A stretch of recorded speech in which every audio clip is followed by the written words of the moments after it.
Hey everybody, it's Heidi. Welcome to my channel, or welcome back. Today's video is going to be my finished pages for the month of March 2023. So let's just get started. The first book I have is Dracula, a coloring classic by Shelley Carroll was the illustrator, and this book came out in 2016. And I did a double page spread actually with Doodle Robot and Carrie Kay. And at the time that I'm recording this, they haven't finished theirs. So be sure to go to their channels and check out their videos to see what they did with this page. So this is my version. Hopefully you have a good view of it. I think so. Okay, let's see. So this is the scene in the book, the classic Dracula by Bram Stoker. And I don't remember, I did read this book. I think it was about 6 or 7 years ago. I don't remember exactly what the scene is, but it's these 3 vampire women are Dracula's like creatures, and they live in the castle with him, and they've had instructions not to touch him, not to touch the guest, Jonathan Harker. But I don't remember, they go to his room at night, or they just run into him somewhere in the castle or something, and they try to seduce him, and obviously they want to suck his blood, but Dracula intervenes before they have time to do that. And so this is like a little highlight from that scene in the book. So what I did with it was I used I'll hold it up a little bit closer on this side. I used Arteza and Prismacolor pencils, and also Ohuhu water-based markers, and especially on the couch there, the chaise lounge, and the some of the other elements in the background. But for the women and for him, I just used pencils, and I decided to go with like a different color scheme for each one. I made her, purple dress, and I used a very light purple Prismacolor for her skin. And then on this one, green, I used a really light green on her skin, and the same with this one, blue, and a blue Prismacolor on her skin. And I think that worked pretty well. And then I used some gold metallic pen for some of these. I kind of think of them as floor tiles, although it's just kind of a decorative element, I think. As well as some water-based marker and a little bit of colored pencil around the edge here for some shading, although it's pretty subtle, so I don't know if you can really see it. And then on the outside here, I was contemplating what to do, and I figured it could either be like carved wood, or you could look at it as beveled glass. So that's what I decided to try and do. And I did I used the same colors I used for the vampire's skin, or for each one of them I have a different color. So I used blue, purple, and green Prismacolors and Artezas, both, on these elements to make them look like beveled glass and kind of match the women. And I was just sort of imagining if you were looking through like a beveled glass window at the scene, like what you might see. I don't know. So I think it works. I like it. I had a really good time doing it. And yeah, I guess that's all I have to say about this one. Go check out Doodle Robots and Carrie K's versions of this page for sure. And thank you guys for the buddy color. It was a lot of fun.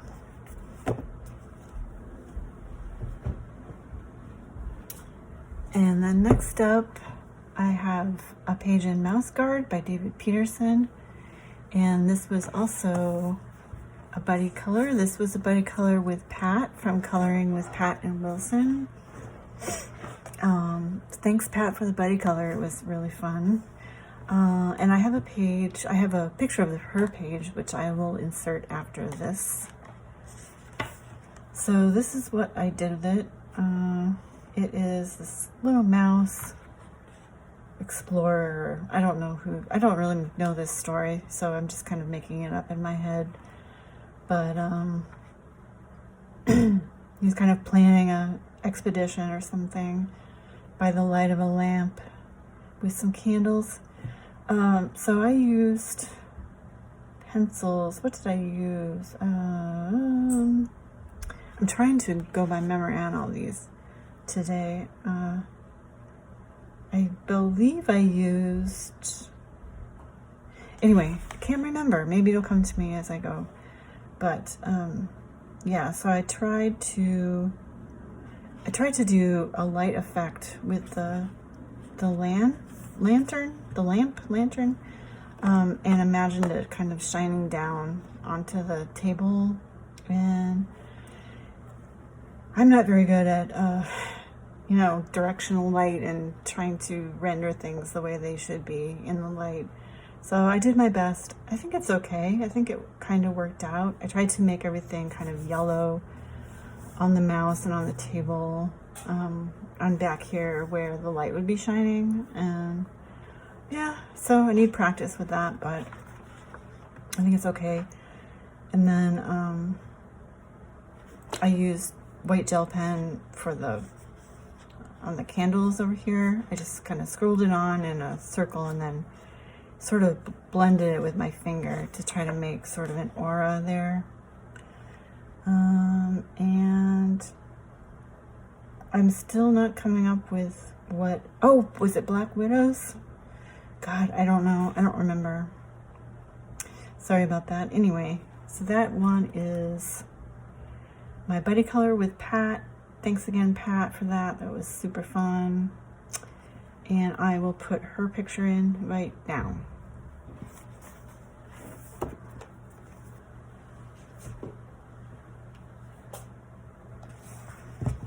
And the next one I have is a page in Circle of Life by Melpomene Chatsapanagiotu.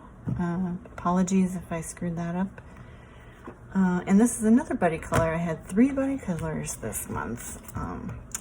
This one was with Jennifer Bickerstaff, or Coloring Jen 1975 on Instagram. And we decided to do this koi page. And hers is amazing and beautiful, and I will insert it after I talk about this. So in my version, I used Black Widows on this page, and they weren't really the best pencils for this paper, but they worked okay. I wasn't super happy with how they worked. And I also used some iridescent watercolors, like on the fish. Here, let me try to move it around so you can see the sparkle and stuff. Not sure if that will come across. Some iridescent watercolors, like on the fish, and some other elements, these little blue water droplets or whatever they are. And then I used some clear jelly roll glaze on the lily pads and on parts of this flower. And then I used I used stickles on the flower in the middle, and I applied it with a brush because I didn't want big clumps. I just wanted to apply it smoothly. I used the color Crystal. And what else to say? Some white gel pen for some highlights. You probably can't even see it.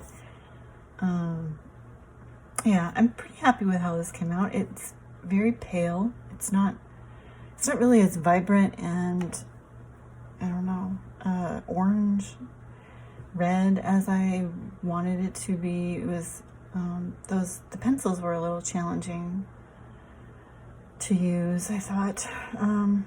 Yeah, so here it is. That's it. And thanks so much, Jen, for the buddy color. I had a great time doing it with you, and I will insert Jen's picture right now.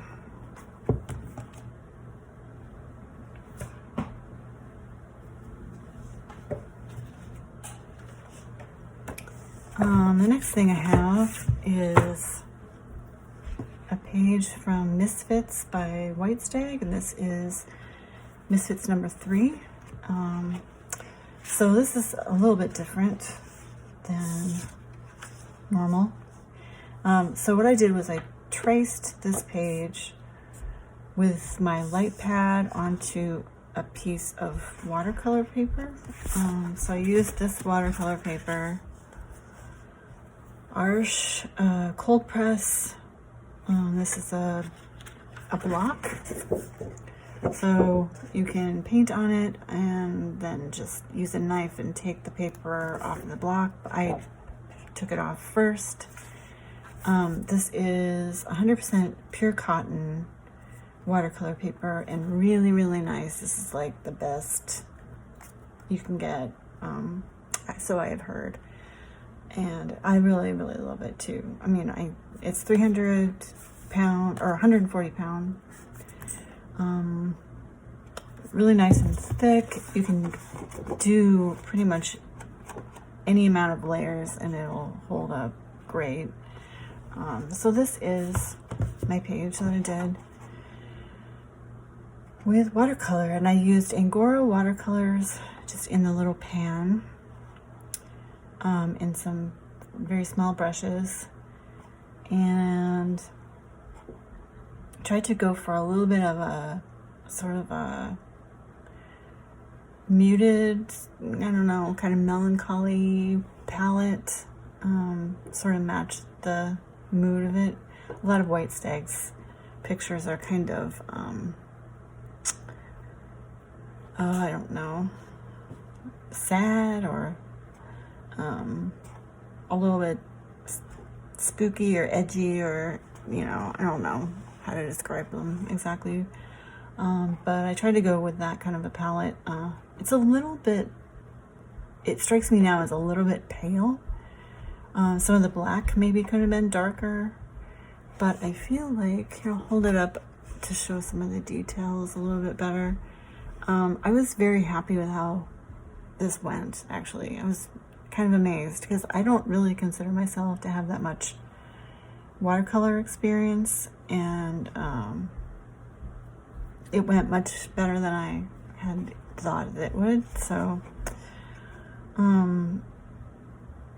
yeah, and I used a micron pen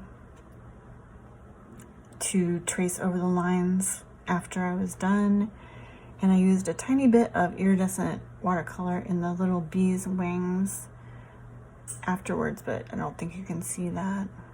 Maybe.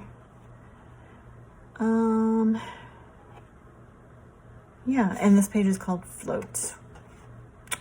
So yeah, pretty happy with how that came out. It was a lot of fun to do. I really love to do watercolor from time to time. And well, I did another one, which I'll show you right now. I was gonna say I hope to do it again. So the next one is, I had so much fun doing that one that I did another one right away after it. So this one was from Misfits number 2, the zombie one. And I used paper, this is paper, Fabriano, and this is 25% cotton, and the rest is regular paper. hot press, so it's really smooth. And I had never used this before, so I was curious to see what it would be like. And it was a totally different experience than the Arch paper. Not as high quality, I think. And so it was a little bit more challenging, and it was just a different experience. But, so I made a copy of the page. This is the page I did. And I taped it to the back of the paper and traced it with my light pad using a really pale pencil, really hard pencil. And this is what I came up with. I used Winsor & Newton Cotman watercolors and mixed some colors for skin, which I think worked pretty well. I think it's a little bit on the red side, but I wanted to go for a darker skin tone than I'd used on the previous one. And I kind of really love this. Watercolor is just really fun. And I didn't really know what I was doing. I just kind of went with it and tried to do my best at doing the shading. And at first I thought, oh my God, it looks horrible. It's all blotchy. You know, it's not smooth. But then I realized that's kind of what watercolor looks like. You can't expect it to be, well, maybe some people can if they're really, really, really experienced, can make it super smooth and everything. But so I just kind of realized that's what watercolor is supposed to look like. It's fine. And I started to really love it. I love how the hair came out. It kind of came out just how I imagined it in my head. And yeah, so what else to say? On this one, I decided not to go over the lines and, you know, trace over everything as I did in the previous one. I felt like it looks good on its own, and I just didn't want to do anything else with it, so I left it that way. Yeah, so I was very pleased with how that worked out. And yeah, I want to try doing more of that soon.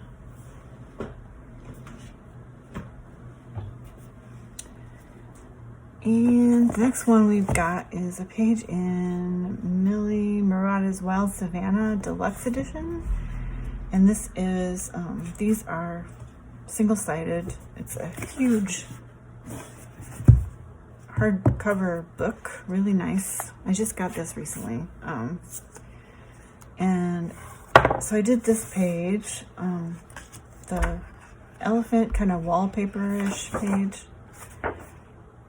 And I used color palettes from Sarah Renee Clark's Color Cube, and so I just picked 129 and 130 and decided to use both of these together. So I chose Ohuhu markers, alcohol markers, to match as closely as possible all of these colors, and then I did this very detailed. I used the corner of the chisel tip for the very, very fine details, although it took a long time. It took quite a while to do this page, but it was a lot of fun. And I also used some Bic marking or Bic intensity for some of these things in the background that just were too small for the Ohuhus. Yeah, so I just went from one elephant to the next and mixed it up and did the patterns any which way. It was very relaxing, even though it took a long time. And I'm very happy with how this came out, actually. I love the color palettes. It was fun not to have to think about the colors and just you know, find the ones that match the palette. That was a nice experience. I will do that again. So that was Wild Savannah from Millie Marotta.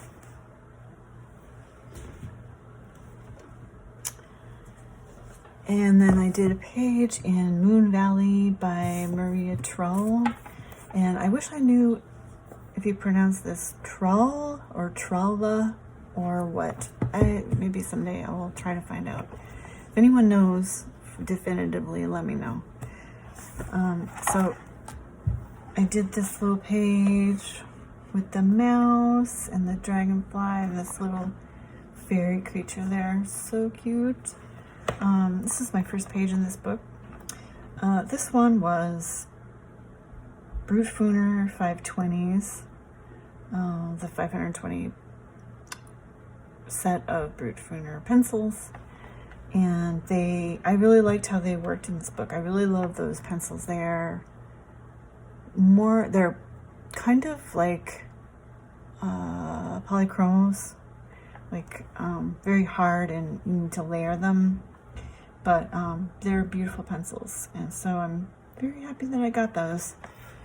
And then I used some stickles on the dragonfly's wings and on this little creature's wings. Just sort of it kind of reflects sort of blue-green, if you can see that. I don't know if it comes across at all, but just kind of kept it simple, kind of a light background. I tried to go from pink down here in a gradient to try to match that pink, and I like it. It's pretty cute. And that was in Moon Valley by Maria Trull.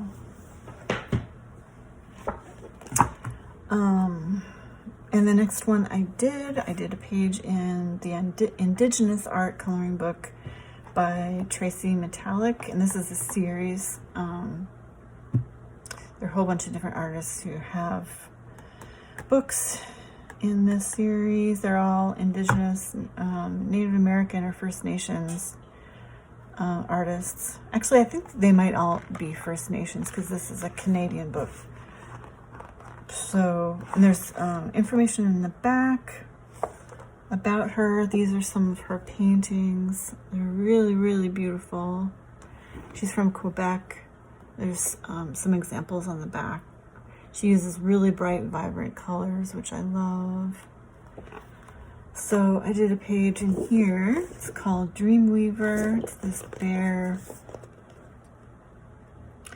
And I used very different colors than she did, obviously. Hers was like black. The original painting is like this one here, if you can see. Black with a brown background and really vibrant details. Mine looks more, I was kind of thinking spring, I guess. Spring or summer. I thought to myself that it's the strawberry bear. That's kind of what I was thinking, because there's the strawberry here, there's more strawberries over here and here. It was really fun to do. I used Stettler double-ended markers, the ones with the felt tip, with the fine point on one end and the larger on the other end. Yeah, so I used that for some of the details. And then Marco Raffine pencils for shading and for the background, for the blue around this. And then I used also some, like a clear glitter gel pen for some of the dots on the moon. I don't know if you can see. And a white gel pen on the bear's eyes. Yeah, so I like how that came out, I think. It was fun to do. That was an Indigenous art coloring book by Tracy Metallic. And then this isn't anything too exciting, but I did a page in The World Under the Microscope, The Land, or On Land, or something, by Rita Berman. And these are new books to me, the Rita Bermans. Just got them recently. So I did this wallpaper page, and I was just in the mood to try out, or practice with my distress inks, because I haven't been using them all that much. So I did kind of a gradient from sort of yellowish in the center to green, and then dark green on the edges. I did that first. And then I went over with my metallic or pearlescent watercolors. See if I can make it show the shimmer. Use that on much of it, most of the larger areas there. And then I used a Hoo Hoo paint pen and some white Posca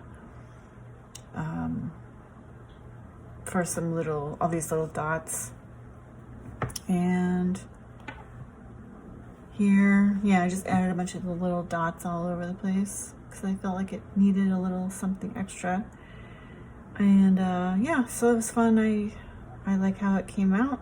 Just a little, I don't know, little diversion from larger pages.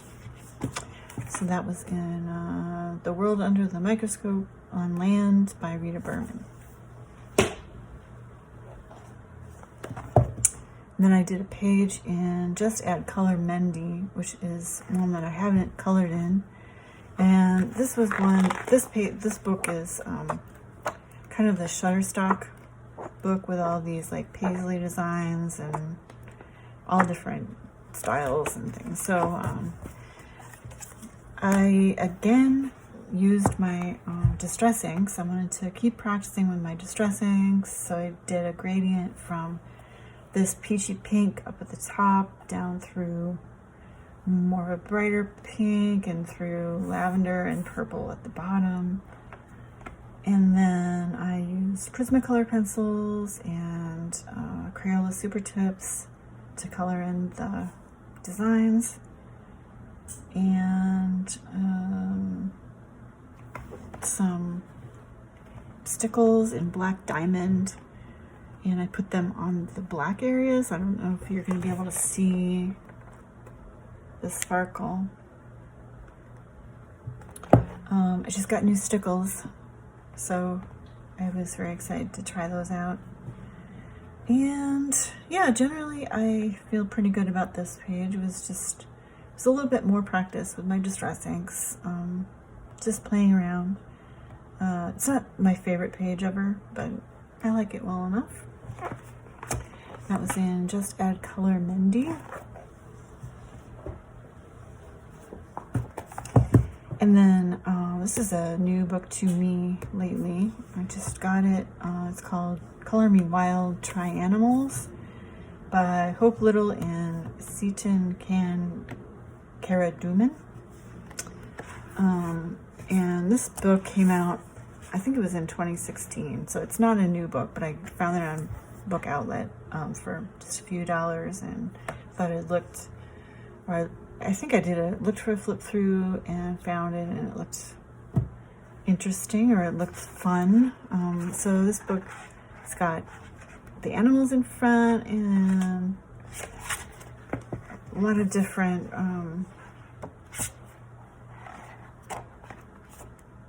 styles, I guess. I went for like a simpler page to start with, so I picked this hair to do, and I used I started out with Spearfarbens, and they worked really well on this paper. I really like how they went down, but I went for the natural palette up here, and some of these colors are very, very specific, the natural colors, and I didn't have those colors in my Spearfarbens, so I had to pull out my Prismacolors and found some that matched better. Some of these I actually had to go over twice with different colors, if you can believe that. I actually went to that trouble to match, but I wanted it to look nice, so it was worth it in the end. I think it came out pretty cute. They also have a vivid palette on the bottom, so if you don't want to use all these different browns and grays and stuff, you can use a variety of brighter colors, which I might do with these in the future. But yeah, so that was fun. Color Me Wild. And then I did a page in Nifty by Angie Grace, and this was more experiments with distress inks. Where is it? There. And this one I did differently. I put a blotter page in the back before I started, and then I used these two little brushes. These are just like cheap brushes I got at Michael's or somewhere, and I used the distress inks directly from the little, I have the mini ones, so I just you know, got some ink onto the brush, and then I just like dabbed it directly onto the page, kind of like painting, I guess, straight up and down, just dabbing it. And I layered some of the colors, layered quite a bit actually, in some of the areas, and it worked really well that way. It took a little while, but it was fun, but I was pleased at that new way that you could use distress inks. So yeah, so that was it. And then around the edges, I dropped one of the little distress ink pads. It accidentally flipped upside down, you can kind of see. So it kind of went outside the lines, and I drew a border to cover that up, and just went over that with a black Sharpie. And pretty happy with that one too. That was in Nifty by Angie Grace. And then in Balance by Angie Grace. This is a book that I'm working through from front to back. And I hope to someday finish this book, although I have quite a lot left, but I did 2 of them in here this month, and these are just for relaxation for me. I don't really think about them too much as far as plotting out my colors or anything. I just kind of like start in the middle and go.